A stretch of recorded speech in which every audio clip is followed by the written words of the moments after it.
करके संन्यास ले लेना चाहिए। अगर आप नालायक है, आपसे काम सही नहीं होता है तो आप पद त्याग कर चले जाइए। किस मुंह में लगे हैं नीतीश बाबू, जगह छोड़िए। आज बहुत सारे लोग हैं अच्छे लोग, उनको आने दीजिए आगे और भ्रष्टाचार से बिहार को मुक्त होने दीजिए। आप भ्रष्टाचारी मुख्यमंत्री हैं, ज़्यादा करिएगा जेल भेजिएगा, भेज दीजिए, तैयार है। कोई सूद जेले में है, बिना अर्थ के जीवन बेकार होता है। आपने छात्रों के भविष्य के साथ खिलवाड़ किया है, गुरु के भविष्य के साथ खिलवाड़ किया है, बिहार के भविष्य के साथ खिलवाड़ किया है। बिहार के इतिहास में आपसे बड़ा भ्रष्ट मुख्यमंत्री नहीं हुआ है। You are the greatest.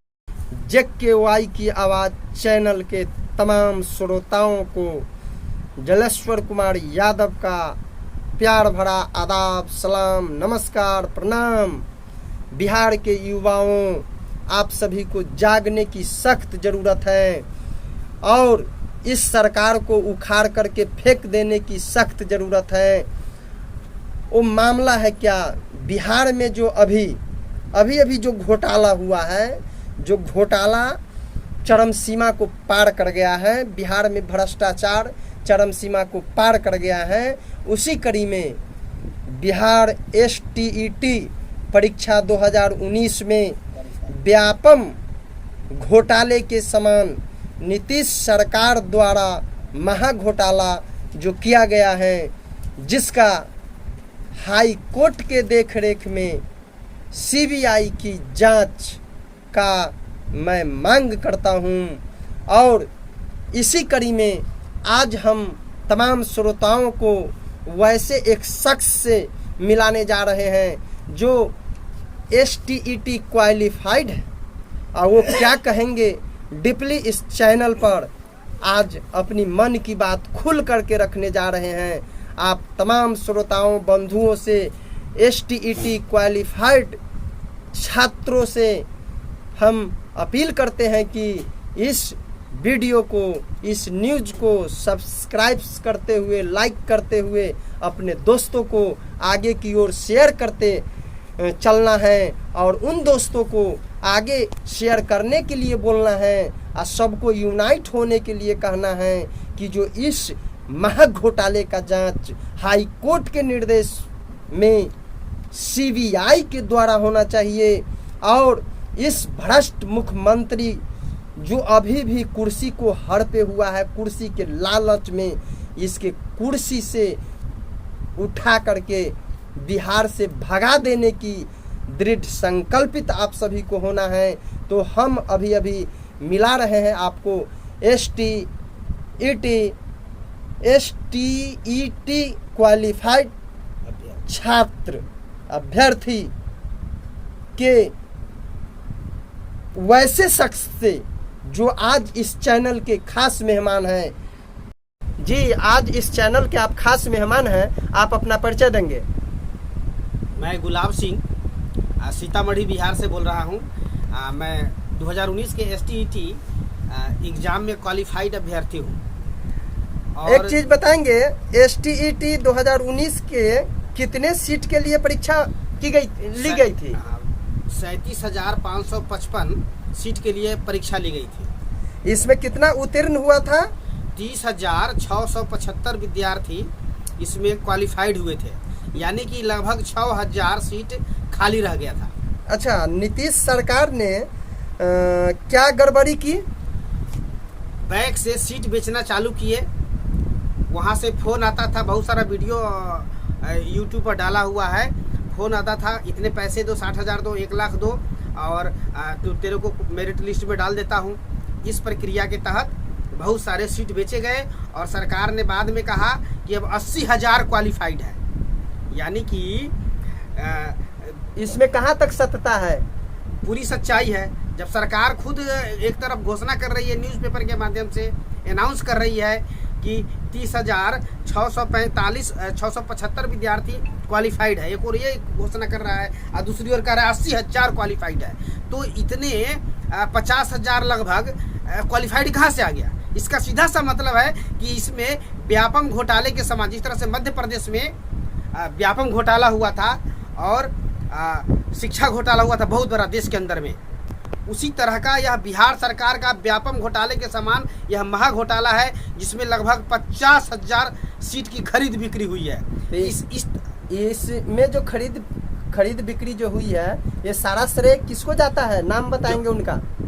इसमें सबसे पहले किसी राज्य का जो मुखिया होता है, मुख्यमंत्री, पहला उत्तरदायी वो है। उनकी जिम्मेवारी बनती है कि उनके देख रेख में जो भी पदाधिकारी है, शिक्षा मंत्री, शिक्षा सचिव, जो भी है इससे रिलेटेड, बिहार बोर्ड, जो भी इससे रिलेटेड है इस पूरे प्रकरण से, वो सभी जिम्मेवार है इस कार्य के लिए। मगर मुख्य जिम्मेवार यहाँ के मुख्यमंत्री में करके संन्यास ले लेना चाहिए। अगर आप नालायक है, आपसे काम सही नहीं होता है, तो आप पद त्याग कर चले जाइए। किस मोह में लगे हैं नीतीश बाबू? जगह छोड़िए। आज बहुत सारे लोग हैं अच्छे लोग, जो उनको आने दीजिए आगे, और भ्रष्टाचार से बिहार को मुक्त होने दीजिए। आप भ्रष्टाचारी मुख्यमंत्री हैं, ज़्यादा करिएगा, जेल भेजिएगा, भेज दीजिए, तैयार है। वो इसी जेल में है। बिना अर्थ के जीवन बेकार होता है। आपने छात्रों के भविष्य के साथ खिलवाड़ किया है, गुरु के भविष्य के साथ खिलवाड़ किया है, बिहार के भविष्य के साथ खिलवाड़ किया है। बिहार के इतिहास में आपसे बड़ा भ्रष्ट मुख्यमंत्री नहीं हुआ है। यू आर द ग्रेटेस्ट शिरोमणि है आज वर्तमान में बिहार के। किन्हें आप भ्रष्टाचार के शिरोमणि कह रहे हैं? फिर से बिहार के मुख्यमंत्री श्री नीतीश कुमार को मैं भ्रष्टाचार का शिरोमणि कहता हूं, क्योंकि इनके देख रेख में शिक्षा के साथ बलात्कार हो रहा है। इससे यह बिहार का दुर्भाग्य है कि योग्य शिक्षकों को दरकिनार करने के लिए, अब मान लीजिए कि हम योग्य शिक्षक है, मेरिट से 93 अंक मेरा आया है, और बेच करके किसी को 120 अंक दे दिया जाएगा पैसे पर, तो किसी अयोग्य व्यक्ति को सीट मिलेगा, उसकी बहाली होगी, मैं छट जाऊंगा। ये खिलवाड़ हो रहा है। जिसको पढ़ाने का, शिक्षण कला का ज्ञान नहीं है, शिक्षण विधि का ज्ञान नहीं है, वैसे लोग टीचर बनेंगे। आप देखिए ना। और बहाली की जो प्रक्रिया है वो भ्रष्टाचार वाली प्रक्रिया है। भ्रष्टाचार के पोषक तत्व तो मिलकर के बहाली की प्रक्रिया नगरी द्वारे कर रखा है।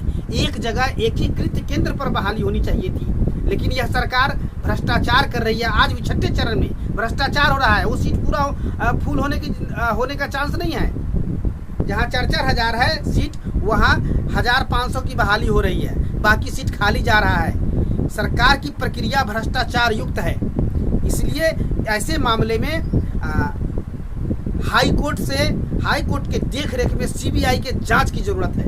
और अच्छा गुलाब जी, एक चीज बताएंगे। यहाँ तो लोग कह रहे हैं जो बिहार में भ्रष्टाचार चरम सीमा पर है, फिर भी सरकार में बने हुए नीतीश कुमार है। इस पर आप क्या कहना चाहेंगे? चुनावी मैदान तो हार चुके हैं। हाँ, गणित जो होता है, मैथ गणित कहिए, अंकों का खेल में बीजेपी के समर्थन से वो सरकार में है। लेकिन मैं फिर से कहता हूँ, इस वीडियो को बहुत सारे मेरे भाई देखेंगे, हमारे देश के लोग देखेंगे। मैं स्पष्ट बता देना चाहता हूँ, राष्ट्रवाद और भ्रष्टाचारवाद साथ साथ नहीं चलती। राष्ट्रवाद यानी कि बीजेपी, राष्ट्रवादी विचारधारा बीजेपी का है, और भ्रष्टाचार नीतीश जी का है। और राष्ट्रवादी और भ्रष्टाचारी सब मिल करके इतना बड़ा स्कैम किया है। शिक्षा घोटाला बिहार के इतिहास का सबसे बड़ा शिक्षा घोटाला है। इससे पहले भी जो 2012 में जो एग्जाम हुआ था स्टेट का, उसमें भी भारी घोटाला हुआ था।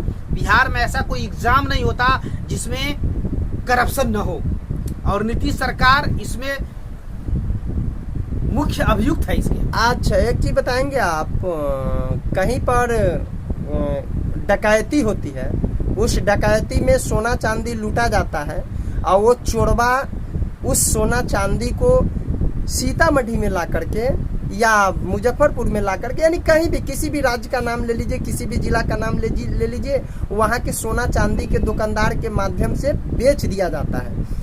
कल के तिथि में उस डकैत पकड़ा जाता है, पुलिस के गिरफ्त में आता है, और कहता है, जब वो डकैत पकड़ाता है तो उससे पूछा जाता है तुमने लूटा है तो लूटे हुए सामान को कहाँ बेचा?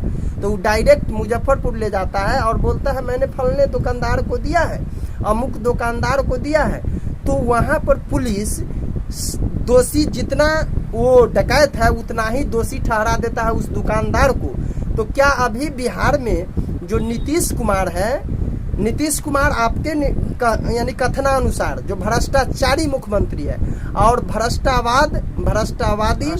यानी भ्रष्टाचारवाद और राष्ट्रवाद दोनों एक साथ नहीं चलता। तो जब भ्रष्टाचारी है उसका समर्थन बीजेपी को मिल रहा है और बीजेपी राष्ट्रवादी समर्थित होकर के भ्रष्टाचारियों को मदद कर रहे हैं, तो क्या इसमें नरेंद्र मोदी भी दोषी है? देखिए, यह राज्य का मामला है, इसलिए मैं मोदी जी को दोषी नहीं कहूँगा। उनका कार्य बहुत सुंदर है। यूपी में देखिए योगी जी का कार्य बहुत सुंदर है, पूरे ईमानदारी से। तो फिर सोना चांदी एक मिनट सोना चांदी लाकर के बेचा, सोने चांदी के दुकानदार को दिया, तो पुलिस कह रही है जो जितना चोर यानी चोरी करने वाले हैं उतना ही चोर उस चोरी की हुई सामान को खरीदने वाले हैं। तो यहाँ जब गठबंधन में है तो नीतीश कुमार को आप भ्रष्ट बता रहे हैं और बीजेपी को आप भ्रष्ट क्यों नहीं बता? बिहार बीजेपी को मैं भ्रष्टाचार में डूबी हुई, आकंठ डूबी हुई पार्टी में मानता हूं, क्योंकि भ्रष्ट नीतीश के साथ मिला हुआ है। लेकिन मैं मोदी जी को निष्कलंक मानता हूं, क्योंकि उनके जो कार्य क्षेत्र है वहां कोई गड़बड़ नहीं होता, वहाँ कोई करप्शन आज तक नहीं हुआ है, इसलिए मैं उनको दोषी नहीं मान सकता। यानी बिहार में बीजेपी भी भ्रष्ट है? बिहार बीजेपी भ्रष्ट है। मैं बिहार में एक भी आदमी इस बीजेपी पार्टी से एक भी ऐसा नेता नहीं आया है जिसने ये बोला हो कि ये जो शिक्षा घोटाला हुआ है इसकी जांच हो सीबीआई से, एक ने भी नहीं कहा, ताकि दूध का दूध पानी का पानी हो सके। लूटी हुई सामान की जब प्राथमिकी दर्ज कराने संबंधित थाना में पहुंचते हैं पीड़ित परिवार या पीड़ित व्यक्ति, तो उसका प्राथमिकी दर्ज होता है 18 दिनों के बाद। इस पर आप क्या कहना चाहेंगे? यह प्रशासकीय गड़बड़ी है। जो उससे उच्च थाने से ऊपर के जो पदाधिकारी हैं उनकी कमी है। उनका जो दिशा निर्देश होगा वही वो नीचे स्तर के पदाधिकारी करते हैं, तो ये ऊपरी पदाधिकारी की गड़बड़ी है। आखिरकार लूटी गई सामान आज है, लूटा गया है आज, चोरी आज हुई है, खाते से पैसा की निकासी आज हुई है, प्राथमिकी 18 दिनों के बाद क्यों? मैं डिटेल्स इस पर कहना चाह रहा हूँ आपसे, जो आप इस पर अपना मंतव्य दें।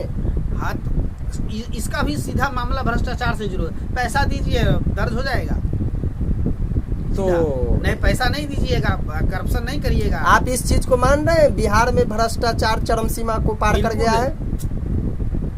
आप वार्ड से शुरू करिए तो ऊपर तक सभी जगह भ्रष्टाचार हो रहा है। ऐसा कोई विभाग नहीं है जिसमें बिना पैसा के आप काम करा लें।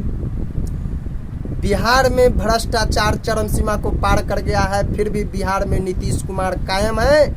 इस संदर्भ में बीजेपी समर्थित हो या चाहे जदयू समर्थित हो, सभी कहता है कि जो बहुत बेहतरीन चीज है। भैया मैं बता देता हूँ, मैंने भी आज तक बीजेपी को वोट किया है।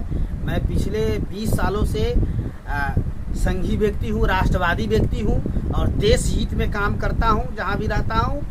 लेकिन जो व्यक्ति समाज और देश के खिलाफ काम करता है, जो शिक्षा किसी भी राज्य का, समाज का, देश का शिक्षा फाउंडेशन होता है, एजुकेशन नींव होता है, और उस नींव के साथ, उस शिक्षा के साथ नीतीश सरकार ने बलात्कार कर दिया है। आज 80% शिक्षक नालायक है, विद्यालय में पढ़ाने के लायक नहीं है, शुद्ध हिंदी का ज्ञान नहीं है, अंग्रेजी का ज्ञान नहीं है, गणित का ज्ञान नहीं है। ऐसे ऐसे शिक्षकों की पैसे ले लेकर बहाली की जाती है। इसकी बहाली की प्रक्रिया ही गलत है।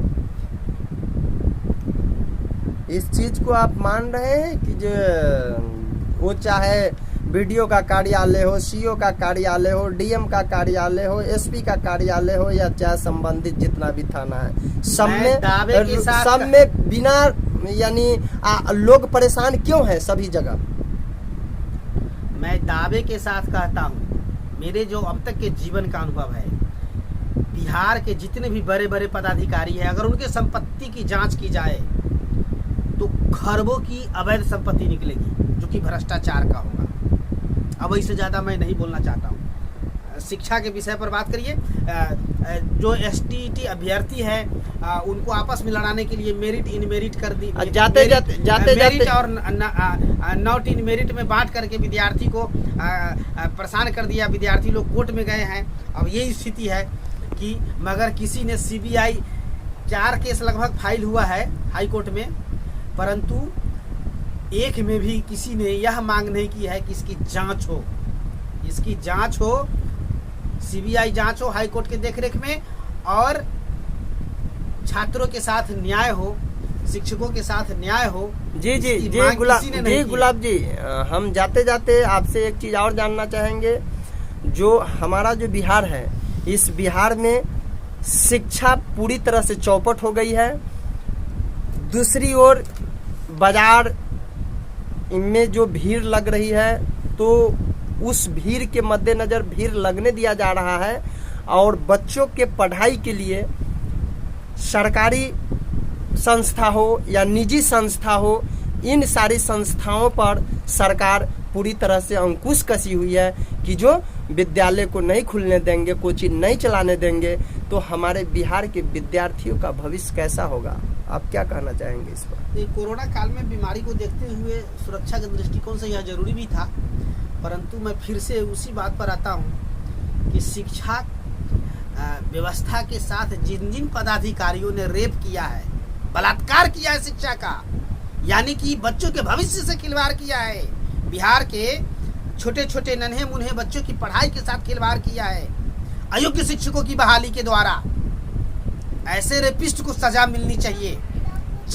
तो नीतीश सरकार से उबे हुए अभ्यर्थी का कहना है साफ साफ, जो इस रेपिस्ट को जेल के सलाखों में जाने की सख्त ज़रूरत है, और इस रेपिस्ट के ऊपर कानूनी कार्रवाई जो भी है वो कठोर से कठोर कार्रवाई होना चाहिए।